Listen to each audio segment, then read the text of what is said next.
On ne peut pas la rater sur les portes de l'hôpital, la pancarte NHS, symbole de la sécurité sociale britannique.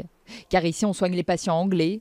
Le tout premier a été opéré la semaine dernière. C'est un patient d'une cinquantaine d'années qui souffrait, qui devait se faire opérer de la vésicule biliaire. Ça se passait pas trop mal en Angleterre, mais l'attente était très longue, 18 semaines d'attente avant l'opération. Nous, ça s'est fait en très peu de temps, en 3 semaines de temps, on lui a proposé une date pour opérer. Des patients particulièrement encadrés, chouchoutés, ils ont même leur interlocuteur privilégié.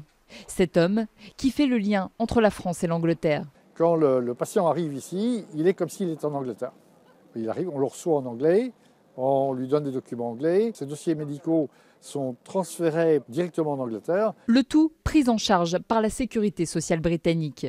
Ouvert il y a 4 ans, l'hôpital de Calais ne cache pas les enjeux économiques derrière cet accueil des patients d'outre-Manche.